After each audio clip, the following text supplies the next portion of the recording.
chair of the CIPR East Anglia Committee and one as Communications Manager for Cambridge Enterprise at the University of Cambridge. With me on the call is my CIPR East Anglia colleague, Jude Gaskell, who's very kindly driving Zoom for me today. Thank you, Jude. Hello, everybody. This is going to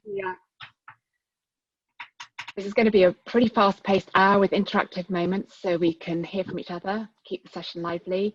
Just a few housekeeping points before we start. Please note the session is being recorded today, and a link to access that will be shared afterwards. I will also be sharing a copy of the slides, and please can you keep yourselves on mute while I'm presenting. Thank you. So, the agenda for today. I'll kick off with some quick introductions and then take you through a plan of action that will equip you to tackle a website refresh or launch. We'll go through some goals and how to equip you with a plan, which will get you through to D-Day, hopefully in one piece, and cover an ABC of key factors and tips to take into account. We'll also consider what you need to do to prepare for takeoff, how to handle the day itself, and what to consider post-launch. Finally, I'll take a deep breath to summarize, hopefully leaving 10 minutes or so for questions afterwards. But the session really doesn't have to stop at 1:30. I'm very happy for you to get in touch with me afterwards if you'd like a bit of support and advice. And I'll be sharing my contact details a bit later. First things first, a bit more about myself and why I am giving this webinar. So I'm a CIPR Chartered Communications professional. I trained with the Chartered Institute of Marketing, and I've been working in marketing communications most of my career, in and out of the university and in both B2B and B2C roles.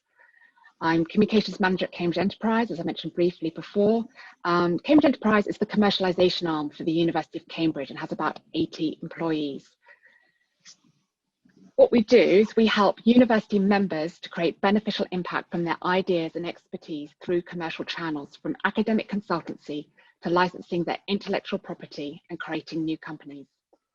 We launched a new website in December. The URL is on the slide if you want to take a look. So this webinar is based on our experience of going through that project and essentially summarizes what we did and learned. Our site uses WordPress, and we worked with a London-based web agency on the design and development of the site. Okay, that's the formalities. Let's crack on. So let's talk goals. What were we actually trying to achieve with our new website?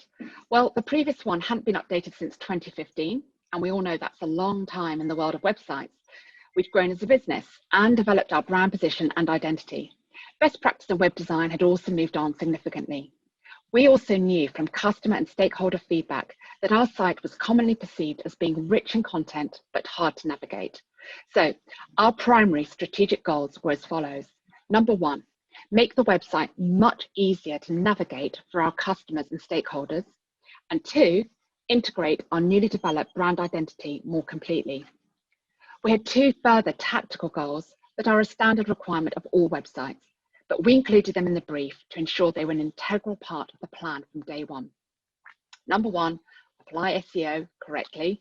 And two, ensure the website is compliant with the latest privacy and accessibility guidelines to reflect best practice. So, goal setting is your very first step. You may well already have a pretty shrewd idea of what these look like, or you may be starting from scratch.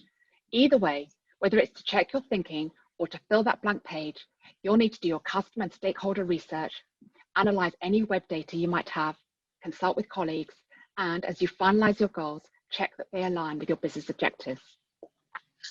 Bottom line, your goals set the basis for your project, so you need to be 100% clear what you are trying to achieve before you start. Ideally, I'd now take you through our website as it was and as it is today, but given that's impractical and we really don't have that much time, I'll just take you through a very few before and after screen grabs to give you a bit of an idea of how it's been updated in line with best practice. On this first slide, you'll see the first fold of our old homepage. We used to have a rotating carousel for news on the banner, all the rage for web design 5 years ago, as well as an alert containing COVID-19 related info, which is this orange bar you can see at the bottom. Research has shown that carousels aren't that sticky. People simply don't engage with them. So we've replaced that with a static banner with a strong brand image and our strapline, where ideas thrive. News is summarised in a block of tiles below the fold. I've just given you a screen grab here to show you. And now the pandemic is no longer new news. We've removed the alert and instead have a link to a COVID-19 page top right, circled here.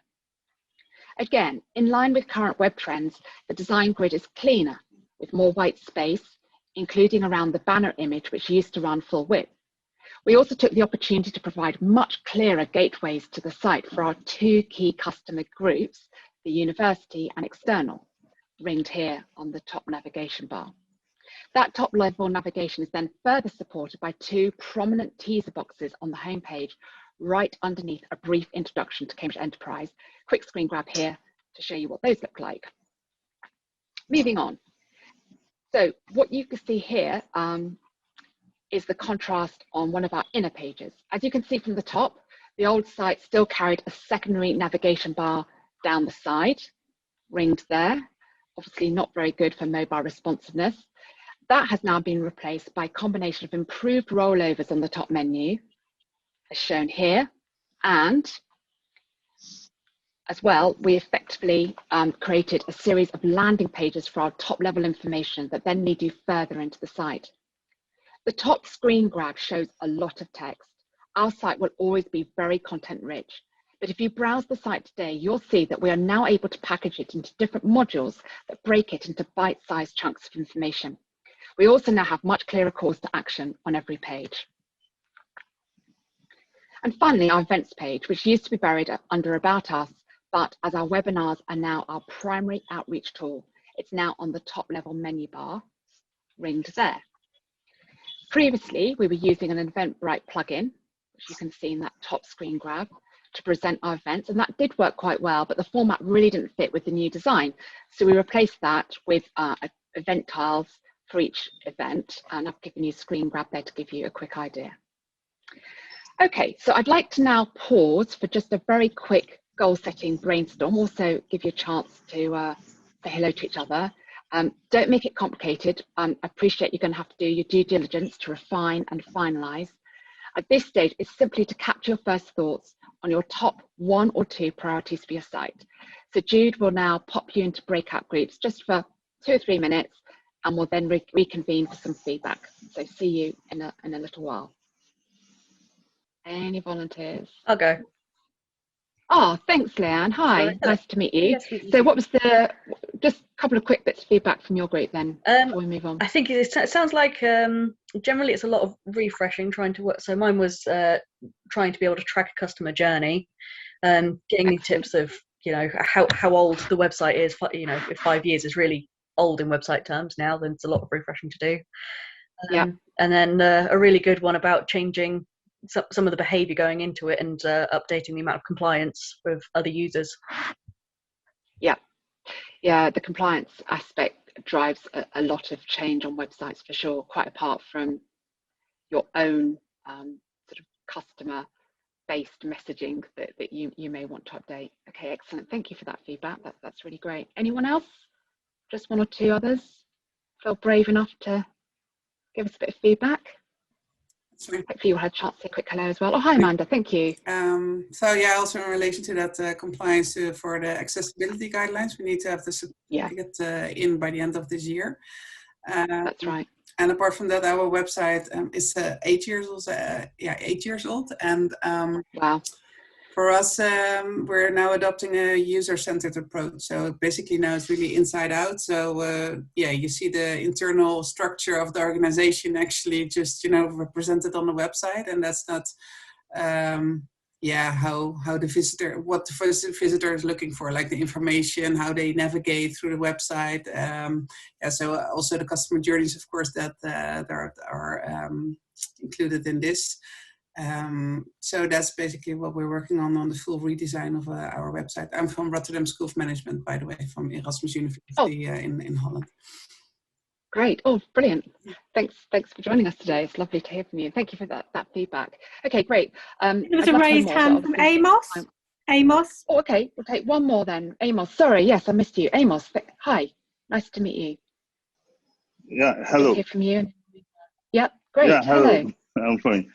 Yeah, actually, I'm Amos. I work with ECOWAS Commission here in Abuja, Nigeria. It's a group of 15 West African countries.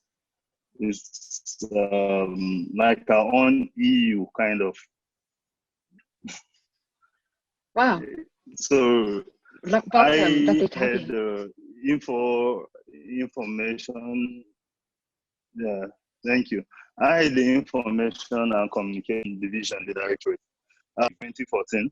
Before then, there was nothing done since it was designed. So we are trying to redesign now. We also have a new corporate design guideline that we are implementing. So to go together with that, our key goal is to make it simpler and, you know, so that our target audience can access it more easily and we can make it more attractive actually. Excellent, thank you, Amos. So the branding aspect of this will be relevant for you a little bit later on. Thank you very much for your feedback, everyone. We'll crack on now, but it's great to hear from you, and hopefully that gave you a chance to hello to each other as well. Let me just reshare my screen so we can get back to where we were. Okay, so cracking on.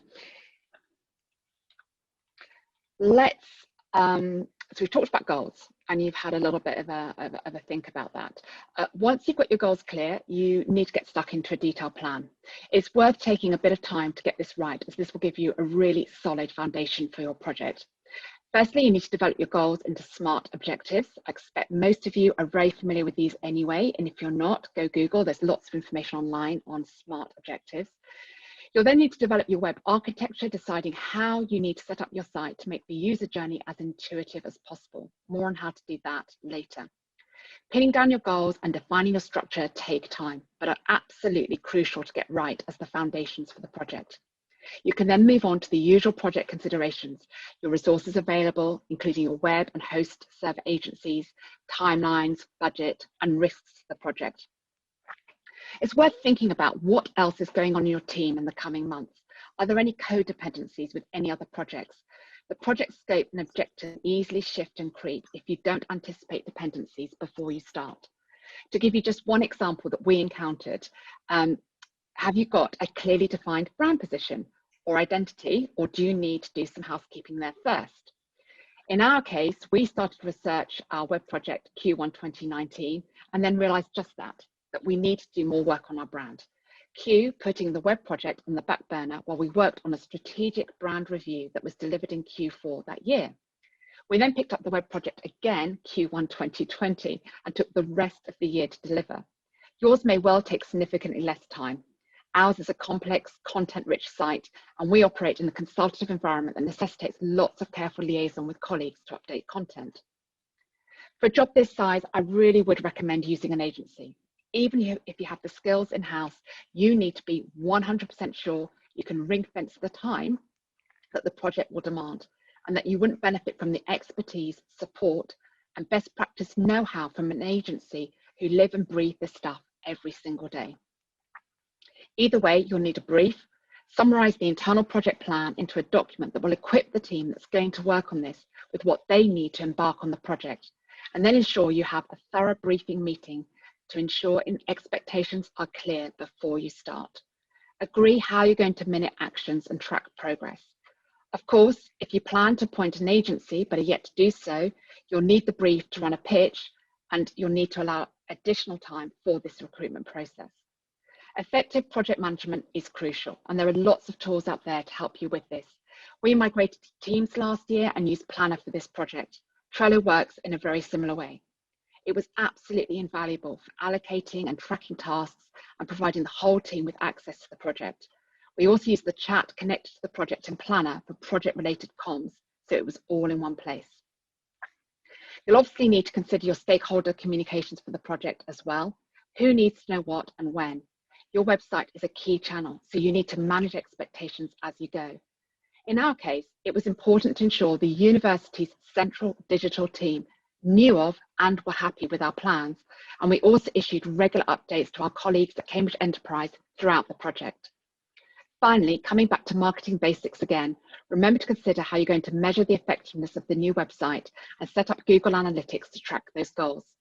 So phew, yes, there is a lot to think about and it's easy to feel overwhelmed. Give yourself plenty of time and break it into bite-sized chunks, allowing time to reflect and iterate as you go. It can feel a little bit tedious and dull, but trust me, you'll thank yourself later for the time you took to plan properly. Okay, so you've got your goals and a plan. I also wanted to share with you a quick ABC to flag some of the things that we learned along the way. We start with A is for access, and by access, I mean both navigation and accessibility. Let's start with navigation. Your web architecture mentioned earlier determines how users will navigate their way through the site. You need to think through the user experience in detail. If you already have existing customer site journey data, then that will be a useful starting point for understanding what your customers want from the website to help confirm the existing architecture or frame a new one. If you're starting from scratch, identify your primary users. These will be your primary customers and stakeholders, and then get into their heads as you think through the journey you want each one to take on your site. This will help you determine the correct hierarchy of information for your business, which will in turn help you to define your web architecture. Once you have your draft navigation structure, it can be really helpful to create a physical label for each element, and then, a bit like a jigsaw puzzle, play around with the order to create different user journeys. Ideally, you'd then ask guinea pigs who represent your different customer and stakeholder groups to put the labels in the order that they would follow to get to a specified point on the site. In our case, an obvious example would be to ask an academic to navigate to an idea disclosure form. You can use feedback from this process to finalize the navigation. Remember, keep it simple. You need clear signposts from the top of the site and then further pointers on key landing pages to guide your user to where they want to go. Consider using breadcrumbs as an additional tool to remind users where they are in the site. You can see an example of this on our new site in this screen grab here. Each breadcrumb is hyperlinked as another quick way of navigating back up through the hierarchy if you want to. A for access also literally includes accessibility, and I've already heard from some of your feedback that this is very relevant for some of you. Making your site as accessible to as many people as possible is absolutely key. You may well already be familiar with the official Web Content Accessibility Guidelines. As someone's already said, your site has to comply with version 2.1. And if you are a public institution, the legal minimum is AA. It's worth bearing in mind that these guidelines don't just promote accessibility, they improve the user experience for everyone. You also need to include an accessibility statement on your website. If your site is big, then prioritize your most visited pages, which you can identify using Google Analytics.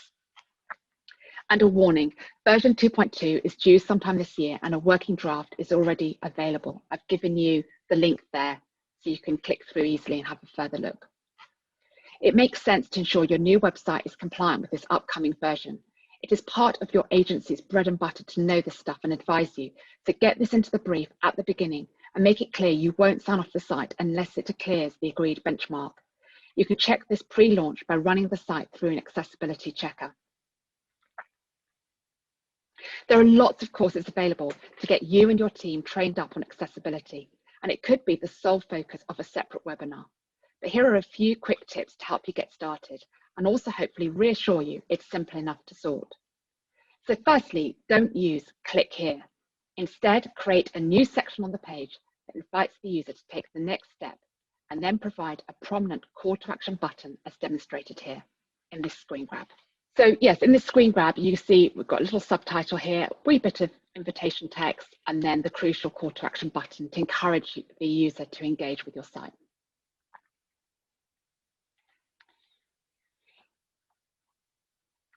Next point I want to make is about hyperlinks. You need to keep those to a minimum and try to avoid PDFs, using the content to create web pages instead. If you are providing PDFs, ensure they are accessible. There are online tools to help you do that.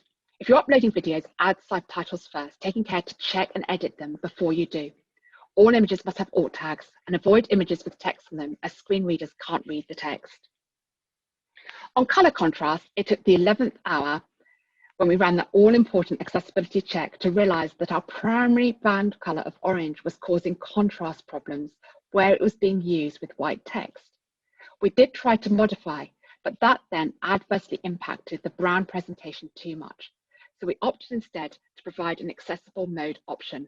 This literally takes the form of a button that toggles between on and off, as you see in this second screen grab here. You can just see at the bottom there, it says accessibility mode is on, and if you click it, it then goes to off. To add an interesting footnote to that point, there are a number of well-known brands that also have orange as their primary colour and are using white text with that orange. So obvious examples might be EasyJet, B&Q and Penguin. They haven't provided an accessibility mode, so despite their accessibility statements, aren't actually doing as well on this point as they might be. Just to reassure you that even the big brands don't get it absolutely right. Moving on, so B is for brand. Given your website is your shop window on the world, you want it to showcase your brand clearly and consistently. Consider the different elements that make up your brand architecture as summarized here, and then think through how you're going to represent those on your website. You need to consider your identity, which includes, of course, your logo, color palette, and font. With regards to font, you need to check if your brand font is a web-safe font. And if it isn't, then you'll need to select one as the font you use for digital, and then ensure you update your brand guidelines to reflect that. Your About section should include your mission statement, and your values should inform the tone of voice and style of your content.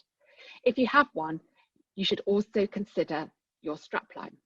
The latter, of course, forms part of your identity, but as the key device that summarizes your brand position to your customers, it should be considered in its own right. So some brand top tips from our own experience. Ensure your web designer not only has a copy of your brand guidelines, but understands them fully. You'll need to develop a web style guide as you go that clearly sets policies for all aspects of your content generation and ensures that the different design blocks are used consistently across the site. If you have a parent brand, you'll need to comply with their guidelines and get sign-off at the appropriate level. The wireframe for your site will set the macro elements, the position of the logo, strapline, and any other graphical devices that make up your brand identity. In our case, for example, we spent a bit of time thinking about how to develop what we call our pixel device, as seen here bottom right on the website. It's worth spending some time thinking through the use of imagery on your site as a key visual device for communicating brand. Sourcing the right images can be a time-consuming project in and of itself, but one that is well worth the investment. And it needn't involve expensive photo shoots, which would be nigh on impossible to set up at the moment anyway. There are plenty of copyright-free websites, and I've given you 3 on this slide. Just check the license terms and make sure that you caption and credit correctly.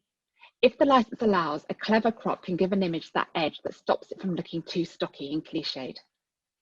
You also need to apply your brand colors effectively and learn from our rookie mistake, think through ahead of time if any of them are likely to cause any accessibility issues.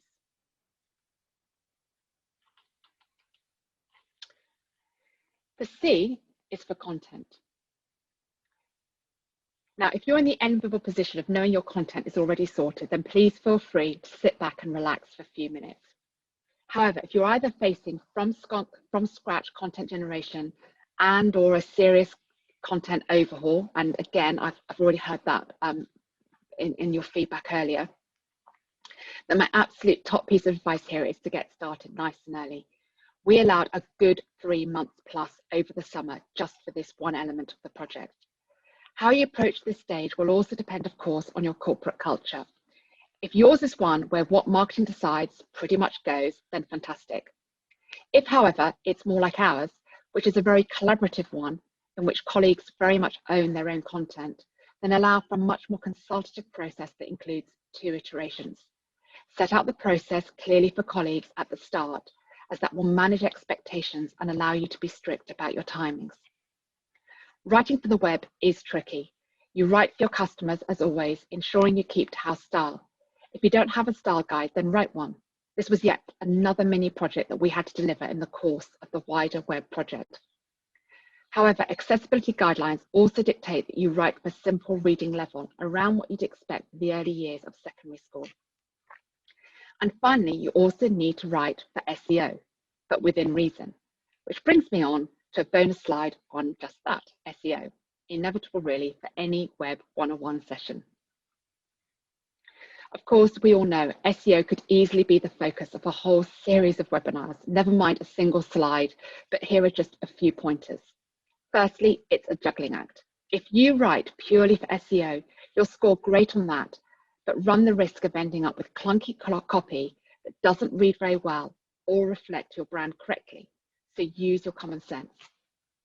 It is worth commissioning an SEO audit to help you work out which key phrases you want to optimize your site for. Again, you need to get into the heads of your users to come up with a list of key phrases that you think they are likely to use on a Google search for a company like yours, and then ensure that your content is optimized for those phrases. You'll also want to identify popular key phrases that are relevant to your sector, and then optimize some of your content for those in the hope of capturing new traffic to your site. Again, it's a balancing act. On the one hand, you'll have key phrases that are spot on for your brand, but because they're niche, don't attract a lot of traffic. While popular search terms are opportunities for capturing traffic, but much of that traffic won't necessarily be relevant to your business. Blend the two approaches and use Google Analytics to monitor traffic and adjust SEO as you go along. Your web agency will probably recommend you use a SEO plugin like Yoast to help you optimize each page correctly. Yoast tells you exactly what you need to correct on every page and then motivates you through a traffic light principle, turning from a sad red face to a happy green one as you correct the errors. Warning, it's very absorbing and addictive getting those red faces to turn green, so just watch out for that. And a few very quick top tips. Your header 1 and header 2 are key. Note, if like us, your header 1 is determined by the navigation label for that page, then that may well not be optimal for SEO. For example, one of our key landing pages, header 1, says for the university, in line with the label on the top navigation menu, which is not a term that would serve you well on a web search. In this scenario, your header 2 has to work much harder. In our example, we've got creating beneficial impact from your ideas and expertise. Also, do remember that header 1 and header 2 for inner pages that are on very specific areas will be easier to optimize as the content is, well, much more specific. As an absolute minimum, ensure you complete the meta description for each page. This is the short summary of your page's content that's returned on a web search. Complete alt tags for your images, add outbound and internal links, but not too many. Remember the accessibility guidelines as well. And remember, you're aiming for an optimal text length per page of around 300 words. There are plenty of SEO specialists and trainers out there, so get the help you need to navigate this area successfully. We've covered a lot of material at pretty much breakneck speed. Let's just take a moment to reflect and draw breath. Okay, so off the top of your head, which letter do you think will be your biggest challenge? A for accessibility, B for brand, or C for content? Accessibility being both your navigation and your accessibility guidelines. Quick poll coming up.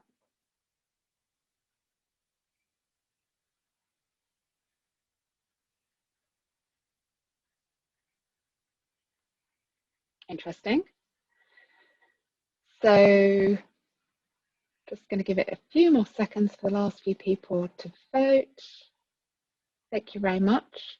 So content, head and shoulders above the crowd at 64%. And accessibility is very much a hot topic for all of you at 36%. Interestingly, no one's indicated brand, but we did say which is your biggest challenge. So I'm sure it'll be a consideration, but understood, content first and accessibility second. Fantastic.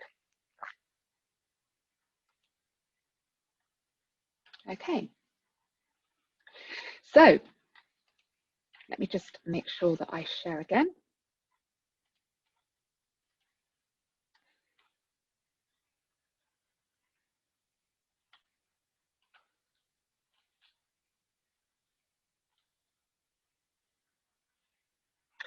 We're nearly there. We've set our goals, written our plan, and considered the crucial ABC factors. In the few minutes that are left, I now want to quickly cover what you need to consider as you get ready for launch. This infographic gives you a handle on how you should prepare for your launch. So about 4 weeks out, you need to follow this checklist on the left-hand side of the screen. First things first, you need to complete your final editorial checks, which you can do in parallel with the testing phase, which should take around 1 to 2 weeks for the web agency to complete. It's a good idea to set up a shared spreadsheet where you can record any bugs or glitches as you uncover them. Make sure that all interested parties, your IT department, the host server and web agency, all have a plan of action for migrating the development site across the server, running final checks, and then going live on the day. If, like us, your domain name is set by your parent brand, you'll also need a process to redirect the development site to that domain name on the day. Check also that the web agency has remembered to set up a favicon for your site.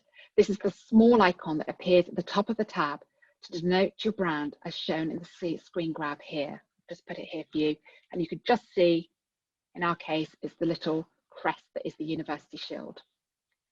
You also need to prep your communications for the launch day and check your agency is ready to update your Google Analytics account. Okay, moving on, things to consider for D-Day, the big day itself. When you agree your go live day, ensure it's no later than a Wednesday, so you have a couple of working days in hand to resolve any technical glitches. Update colleagues internally and get the whole team to check the site on desktop and mobile and report any bugs. Your checklist includes looking for broken or incorrect links and pages that aren't loading correctly on mobile. Let things settle for a couple of days, and then early the following week, once you're happy the site is stable and any immediate bugs have been fixed, you can put out your stakeholder comms and social media posts. Log and process any feedback as it comes up and hold a wash-up meeting with your agency to review how the process has gone and to agree actions going forwards. Internally, set up a process to ensure auto reminders go out to content owners at appropriate intervals to check for updates and report on your key Google Analytics stats on a monthly basis. Take time to analyze the story they tell to inform how you develop the site going forwards. Okay, let's pause for a moment. Running through the ABC and launch factors, which is your favorite takeaway tip? And if you could just pop your answers into the chat, that would be fantastic. We'll have a look and see what you say here.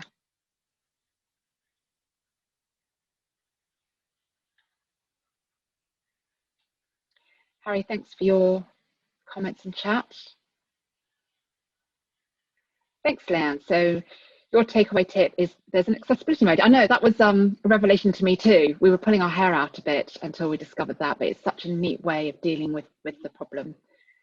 Favicon, hadn't considered that. Yep, that's, I mean, to be honest, your agency should take care of that for you, but it's an easy detail to overlook. Yoast plugin. There's lots of different plugins like Yoast that operate in a similar way. Review accessibility, especially with our brand colors of green, lime and white. Yep, good one. SEO checking considerations are helpful to consider. Excellent, good. And I can see, Harry, you've got a question up there as well. I'll come back to that later if I may. Thank you very much, everyone. That's fantastic. Oh, one more. Let me just have a quick look. Yes, that go live date isn't the day you tell the wider stakeholders. Yes, that's a little bit of advice that I'm passing on from someone else, actually. I think it's very wise just to allow that day or two before you go trumpeting from the rooftops. Thank you for the feedback, everyone. That's great.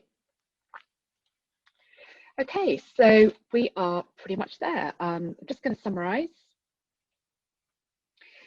So what have we gone through? It feels like a lot of material in a short space of time. We've looked at goals, thought about what do you want your website to achieve, and talked about the sort of due diligence that you really need to go through to make sure you've got a really clear focus. And also the other virtue of doing this is it will protect you from other stakeholders, like maybe your CEO, senior members of the company, senior influencers. I'm having problems today with my AirPod. Yeah, with people kind of coming to you and saying, oh no, I think it should be this, it should be that. And you can bring them back to the goals and say, no, let's stay on track. these are the goals, this is what we're trying to achieve. Then the practicalities we looked at of planning, looking at your resources, the brief, the process you need to go through. And then I just wrapped all the key learnings that we got from our project in an ABC, looking at access for accessibility, navigation, brand and content. And we've established that content is your number one concern, with accessibility issues not far behind. And then last but not least, we looked at all the factors around your launch, both in the run-up, D-Day itself, and afterwards. So that is the end of the presentation. I've deliberately allowed some time at the end for some questions. I'll just go back to the chat. So you're very welcome to either pop things in chat or to raise a hand, and we'll come to you and look at your question. Let me just see if I can open the chat, if I can see what questions are coming up there. Harry, let me go back to yours first of all. I know you'd asked one. How are you tracking clicks or referrals to other sites? Are you using Tag Manager or any other software that links with Google Analytics? Yeah, thanks for the question, Harry. So at the moment, no, we're not using Tag Manager, but thanks for the tip, actually. That's something to consider. So we're just using the basic Google Analytics platform, and so effectively we're sort of limited by that. That's the sort of sum total of the data that we have available to us. But yeah, Tag Manager is a good one that we can consider. Okay, let's have a look at other questions. Leanne, thank you for your question. Did you leave it to your consultants to work out what the best platform to host your site on would be? If not, how did you decide? Yeah, really good question. In our case, our website was on WordPress anyway. Is that what you mean, Leanne? Are you talking about whether to use WordPress or another content management system, or are you talking about the actual hosting environment? Do you want to come off mute just to clarify your question?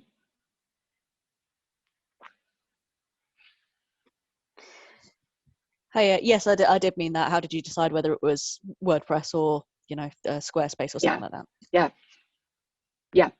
So in our case, we were on WordPress anyway, and we were happy with it. So we stayed put with that. And to be fair, it wasn't something that we really included in the brief, because that was something we took as a given.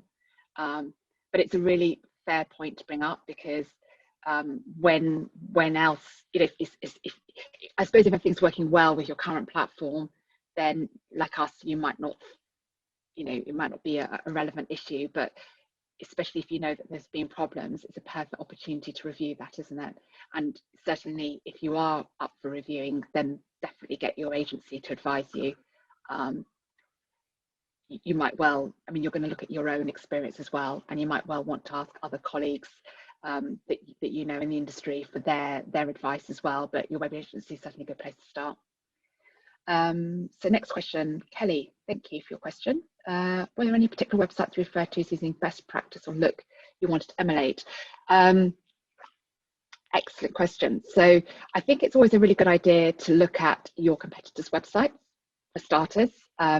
You really want to be looking at your industry, your sector, and it is worth spending a bit of time scoping around, as I say, looking at competitors, but also looking at other players in your space.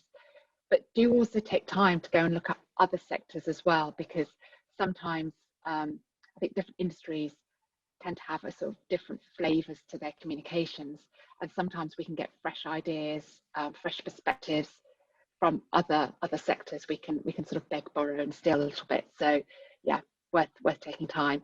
In our case, well, we were a bit spoilt really, because at the risk of sounding a bit arrogant, so our kind of competitors, in other words, other technology transfer offices at universities around the UK, their websites they're fine, but they're nothing particularly shiny or standout. So to be honest, the bar was quite low. But what I did was spent a bit of time I suppose mostly looking at websites, shiny websites in our ecosystem here in Cambridge, for ideas about, you know, what I thought would look good on our site as well, and of course look to our agency to help us. Thank you for the questions coming in. Honor, thank you. Great insight. Did you face any challenges or internal conflicts when agreeing on changes to the website, and how did you overcome them? In particular, if you consolidated content that was previously managed by multiple people of teams? Yeah, that's an excellent question, Honor. And I think that question points to a big part of the reason why our project took as long as it did. As I mentioned before, we're in a very, I work in a very consultative environment, and it's very flat structure, very egalitarian, stuff full of very bright people with lots of, you know, energy and great ideas and strong opinions. So that whole process of managing expectations internally and leading people on that journey to improving the content for customers can be quite a challenge at times, to be honest with you. And I think in our case, all the work we've done the previous year for our brand project had laid the foundations for that, because one of the key outputs of our brand project was a corporate brochure, which was the first time we'd integrated our service offerings into one document. And for that, we had to do an awful lot of work internally on just that, you know, managing that kind of, you know, internal perceptions around how things should be, and sort of challenging perhaps, well, we've always done it this way, that kind of thing, and saying, well, no, we've got to be a bit more customer focused now. And we've done a lot of that. We've gone through a lot of that pain for that brochure. And that was really like the starting point for how we wanted to structure the new website. So yeah, that made it a little bit easier. But yeah, in terms of how we managed it, it's all about careful communication and allowing time for the process, but also managing it so that you don't leave it too open-ended. You make it clear, okay, you're going to have these opportunities to consult. You know, we're not just, it's not a vanity project. We are taking on board your feedback, and we're going to show you what we've done with it, and if we haven't done anything with it, why we haven't done anything with it, and then, but then, you know, that's going to be it, and you're going to have to sign off, and we're going to move on. Yeah, if you want to get in touch with me afterwards, I can share more with you on that. Amanda, thank you for your question. What was the order of working on the design and technical development and improving content? Order of working on the design, yeah. So we worked on the designs first, and how our web agency did that was using a platform called, I think it's called InVision, and basically they created like static sort of mock-ups of the pages, and they gave us different options for us to consider, and then we reviewed them together. And, you know, typically they, you know, for, I think, casting back my mind back now, I think what we did was we asked them to mock up for us as an example, a subset of pages. So a home page, obviously, an example of a landing page, an example of what we call a dynamic content page, where, for example, you've got news or events. So an example of each different kind of page for our website. They gave us 2 or 3 different options for each one, and then we reviewed as a team, and we'd sort of pick a mix that will be like this bit from this design, but not this bit, and or can we borrow this bit from that one? And then it was a sort of iterative process. So we did that first, and that nailed the kind of wireframe for the site, and then we cracked on with the content work, where they then built the site on the development site. Yeah, so the content improving was parallel. Sorry, Amanda. So you internally looked at it, and did you then also user test it with respondents from the target audiences? Yeah, so we yes, at key stages of the project, we then go back to, we had like a small stakeholder group that we then sort of check our progress with and say, look, this is where we are, what do you think? Yeah, but you can visitors, like, so not like internal stakeholders, but also from the target audience outside, who are actually the pages. that's, I mean, the scope of that is a sort of as long as a piece of string. In our case, because of limitations on our resources, we did it, but in quite a limited way. But potentially you could do, I mean, and it would definitely be ideal to do that, definitely, to have a kind of a focus group that represents external customers and stakeholders that you could go to at key stages of projects and get their input. That would be very helpful. Yeah. And then how much time to? Sorry. No, go ahead. Emma. No, I thought. Yeah. So when you decided on the design, so then the technical development started, and then you also reached out to the different editors from, okay, this is going to be, so we need to improve the content, and then work parallel to that then, right? Yes, yeah, exactly, yeah. And so while we were working on the content over the summer, the web agency were cracking on with the build on the development site. Yeah. And that's how we did it. Yeah, you want to get the key parameters of the website clear first, with all the due diligence that I sort of pointed to earlier on, then go through that design iteration process with the agency. Once you've got that signed off, then they can get on with the build, you get on with content, and then you go forwards from there. At least that's how we did it. Not saying we've got it all right by any means, but that's how we did it. Amos, how much time do you recommend for the entire redesign process from start to going live? Well, it depends so much on your website, Amos, and the complexity of your business. Yeah, it's a bit of sort of how long is a piece of string. And I think also it depends how much consultation, I mean, crucially, how much consultation do you need to go through? You know, if you've got a high degree of autonomy as a marketing team working on this, then you can, you know, the decisions are with you, and you can press on quite quickly, but you'll still really be best advised to go through the appropriate level of consultation with customers and stakeholders to make sure, sense check that your thinking's on the right path, because, you know, you hope that you know the mind of a customer and stakeholder quite well, but maybe you miss something. Maybe when your customer actually, you know, you give them a user journey to follow through, you do that in quite a kind of physical simulated way, you know, like I said, like having the labels and saying, okay, you're gonna hear all the labels, this is what we want you to achieve, and see what they might come up with a different journey from the one that you'd anticipated, for example, just to give you an example. So even if you've got that autonomy as a marketing team, I would counsel making time for an appropriate level of due diligence with your customer groups as well. But yeah, hard to be definitive on that. I mean, as I said, in our case, we started, we stopped, we went off to brand, we came back. I'm trying to think how long the design section took for us. I mean, I just thought an absolute minimum, really 3 months. But if you're a tiny startup, then you probably can do it in less time than that.